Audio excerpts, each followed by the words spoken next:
nature-wise, at the moment and around this time. And we always love it when Angus is on and we get a great reaction. People love to hear him. He's so well informed and so enthusiastic about the subject that he makes you enthusiastic.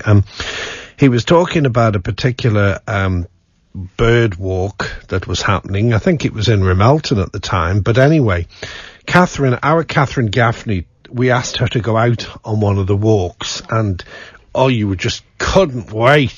She'd been dying to do this. Not really.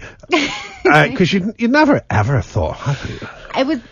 honestly, it wouldn't be something that would be at the forefront of my mind to do. But the one I went out on was in Drumboe Woods.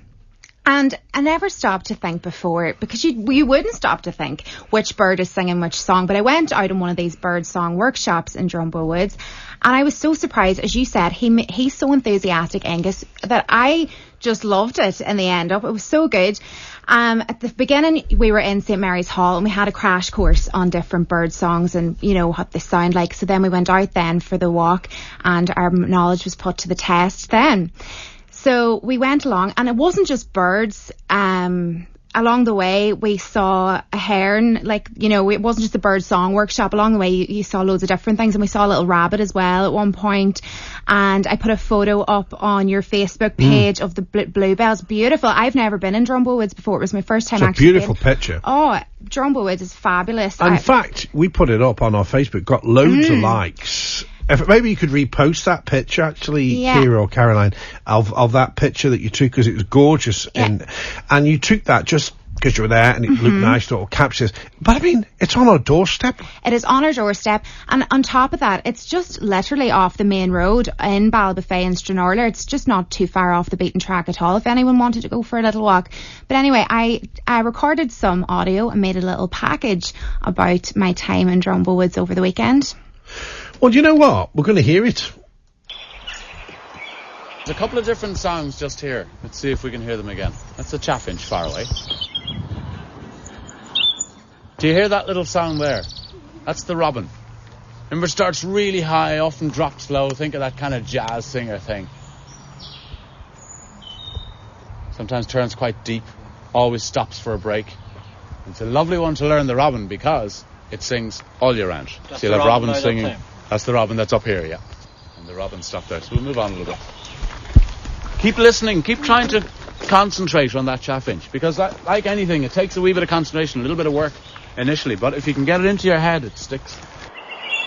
When we were young, my dad was very much into nature, and he would have taken us as children and what I would call watching for birds' nests. And who would have found a bird's nest? He would just allowed someone to put their finger and thumb and take one egg out and hold it up and show it, and that egg with maybe a blue egg with little dots that says a thrush's nest or whatever the case might have been, but we never was allowed to touch the nest because the birds might leave there. And it would have been the same. He would have been very much into nature and would have showed us how to fish and how to catch trouts under stones with our hands, our bare hands, and how to track rabbits and hares and that sort of thing. And I think that has always I've always been interested in nature, but down through the years you lost your way. So he taught you about the nests, and now you're going out to learn about the songs. Hopefully. Watch out, just along the water you'll see there's just a swallow, I think, went lashing past there. You can see the swallows and the little house martins scooping up all the bugs. I would come here often there walking, but it brings back kind of the childhood, because as a child one of the things we always did in the spring was look for birds' nests, and you'd be comparing it to school, how many do you know, how many do I know, and you know, that seems to have gone now out of the young people because of too much of the technology. Very, lovely thing. Very tough birds, big birds, really tough. Right away, look. See it going there, and they'll take anything. They'll take small fish, they'll take frogs, they'll take ducklings, a heron. They'll take all sorts of different things. But in recent years, so a lot of people don't like them because of that. The blackbird announcing our presence again. And there was a chaffinch in here a minute ago, so we'll get a bit closer to it. It was down here, and you can hear that's another blackbird going, "Oh, giant's coming," giving its little warning call. You remember the willow warbler? Remember the willow warbler has the kind of down the steps. This has the down the steps as well, but it's kind of that butcher, that fuller, stronger sound. And then finishes with a little doodle-doo, a little flourish.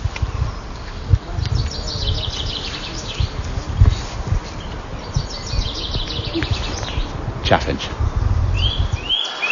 When you're learning birdsong, if you can learn those 9, that's fantastic. But even if you can just learn 5 or 6 of them, of the really common ones, then suddenly if something's singing, you just recognise it. It's like if you're listening to an orchestra, you instantly recognise the trumpet and you instantly recognise the drums, of course, or a violin or whatever.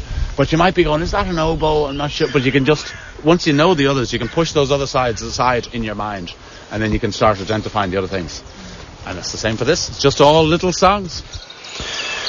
The last voice you heard was Angus Kennedy, who was out in Drumboe Woods, and there was about 20-odd people turned up for this walk, listening to the birds. Yes.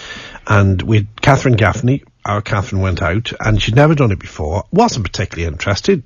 You probably like most of us, well, that sounds nice, birds. I mean, I didn't, I didn't know, well, I knew we were doing this, but I didn't sort of think about it when I said this morning that I arrived today, and it was getting out of the car this morning, heard all these lovely birds singing outside the station, and it was just beautiful, and it was quiet, and you could hear them, and they do something to your mood, don't they? They do. I think bird songs birds tweeting it's very therapeutic or something very peaceful, but you never stop to think before which bird is making which song. Would you know now then? Well, I'm slightly more knowledgeable. I certainly would know the sound of a robin now. And he said, as you heard in the package, that it's the best one to learn because he sings all year round. He doesn't emigrate like other Never little heard birds. a robin sing. Yeah, it's like he describes it like a jazz player. Do it for us. I can't. Oh, go on. No, go on. No, I can't.